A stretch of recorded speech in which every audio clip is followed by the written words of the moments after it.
Today we're going to talk about the biggest adjustments somebody has to make moving to New York City from a foreign country, and I think you're going to recognize our guest. It's my wife, Adriana. Hey guys, how This are you? is a good one.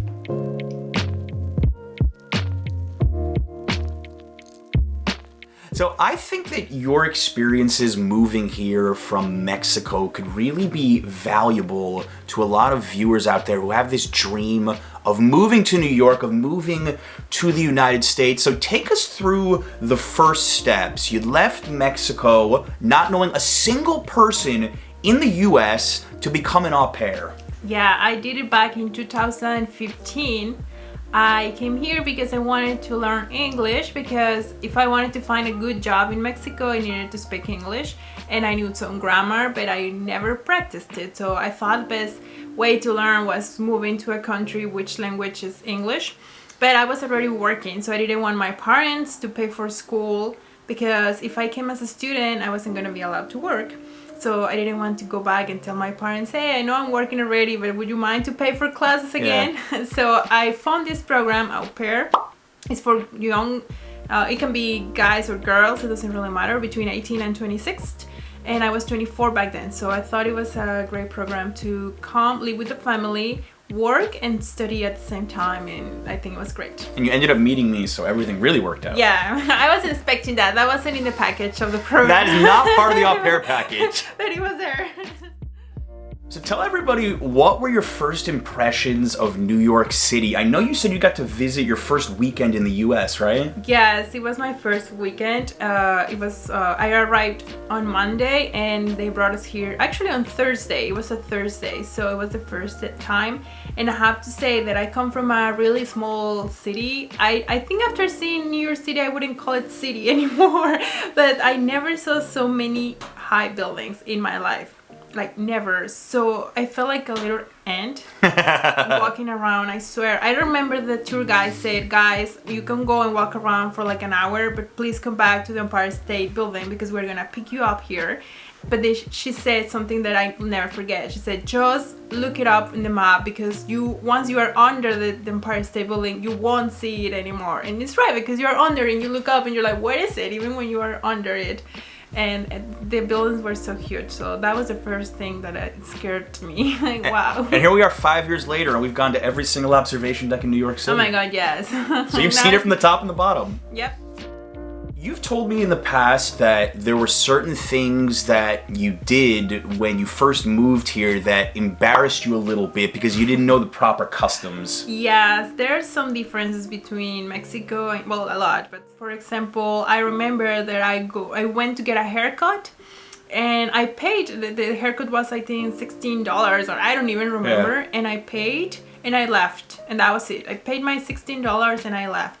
Then later, my ex-husband's mom, the mom of the kids that I was taking care of, asked me to take the boys for a haircut, and she gave me her credit card, and then she gave me $10, and she said, this is a tip for the lady, you have to give her $5 for each boy. And I was like, wait, what? And she's like, yeah, in the US, or that's what she said, you have to tip your hairdresser. Yeah. Even after you paid. And I was like, I felt so ashamed, because probably the lady that cut my hair thought that I was the cheapest girl in the world. I just wanted to go back and say, hey, excuse me so much, I didn't know, and here you have, or something like that. Same with taxi drivers. I didn't know that you were supposed to tip them, and I never did it until someone told me, and I felt so bad because I took so many taxis before.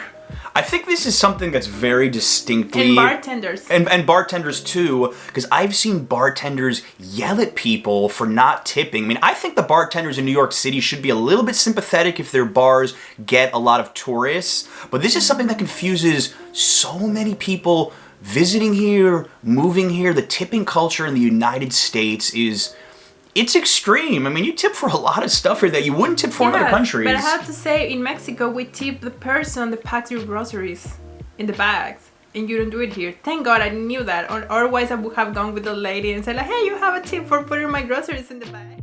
And just some rules of thumb, about 20% would be the standard in New York City if you got good service at a restaurant. Yeah. What were some of the biggest shocks for you? I I honestly didn't feel that shocked, maybe just for how big it was. I never visited such a big city ever before. I think I went to Paris, but I don't remember seeing Paris like this big like I saw New York City. I felt some kind of nervous to get lost. That was something that shocked me, like I was never in such a big city. But I have to say that some people get shocked when they see so many crazy things going on in the street.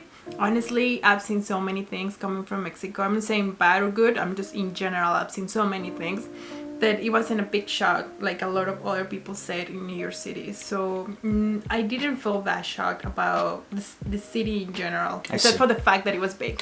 Yeah, I mean, I also think it depends where you come from. Let's say you're visiting or moving to New York from London or from Paris. I think your perspective would be very different than if you're moving here from Iowa City or the Midwestern United States where things are much slower. So you coming from Mexico, you saw some shocking things. So what you saw on the streets of Manhattan really wasn't that surprising for you. No, not really. Also, I think in Mexico, some people that don't travel much, like me before, they still have in their minds this crazy New York from the 80s.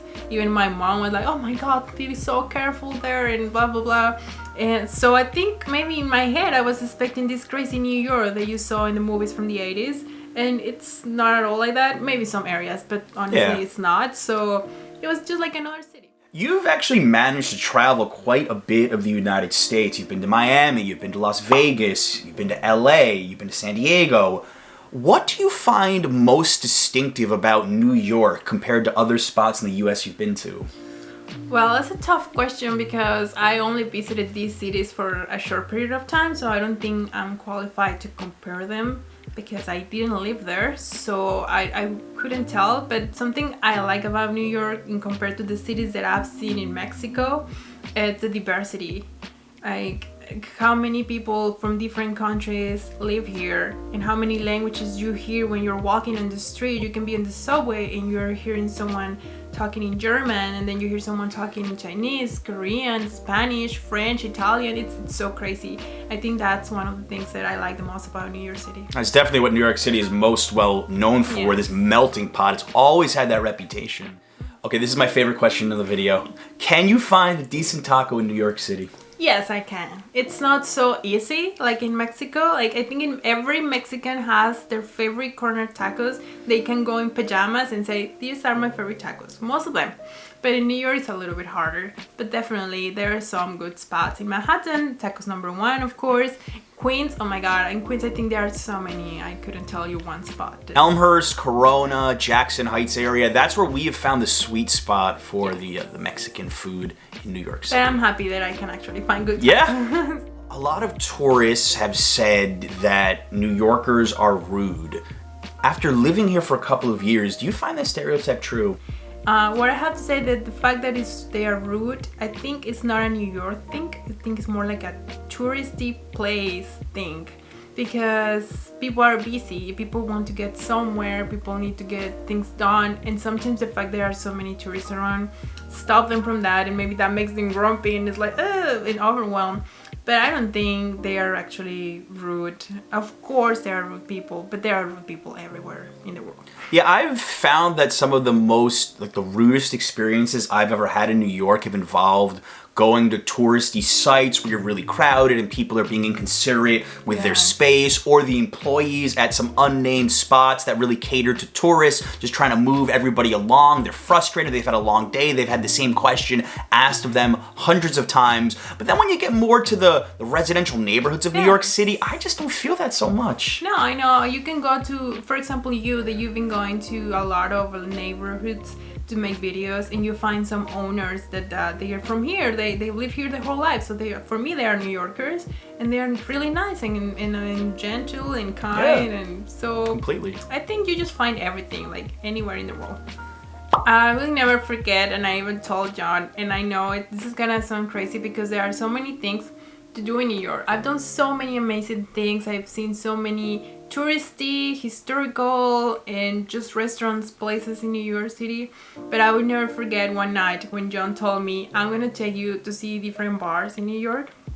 And I was expecting the regular date, you know, like you go to a bar and then you go to another and to another.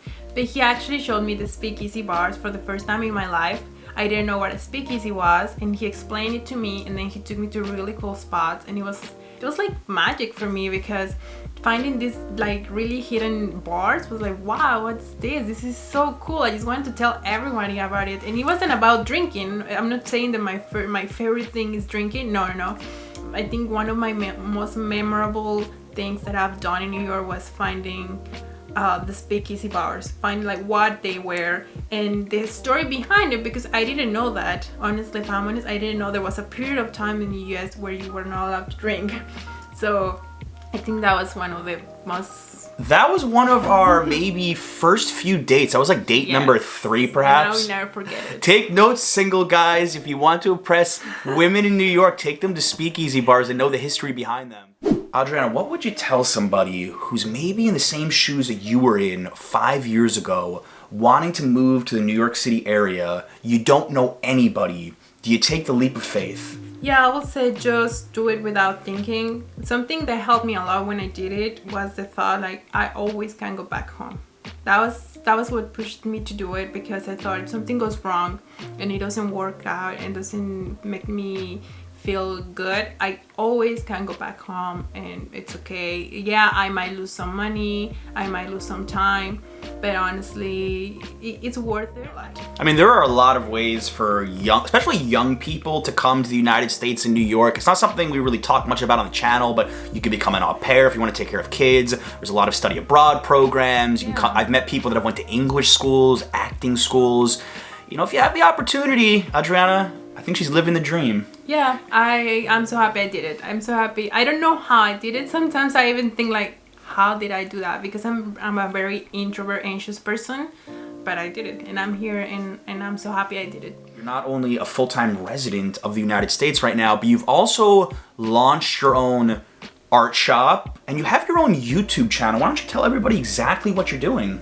Well, yeah, I started my YouTube channel last year, but I was pretty lazy about it because our other apartment was too small, so I didn't feel very motivated to make videos in that small place. But now that we have more space, I'm trying to make more videos, and honestly, all I want to do in that channel is to show you how I draw and things I like to draw or explore.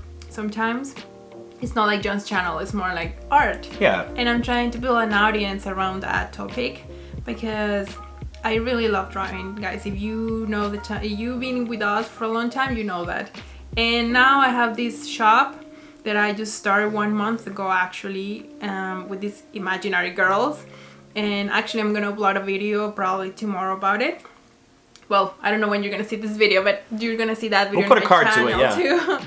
Well, guys, listen, if you have a question for Adriana about moving to the US, something that we didn't cover on this video, leave it down below. Make sure to smash that like button, subscribe. If you are new here, muchas gracias, Adriana, for this excellent interview. I hope it served you guys well to give you some inspiration if you're not from here to try to live in New York City if it is your dream. Guys, thank you so much for watching. As always, until next time.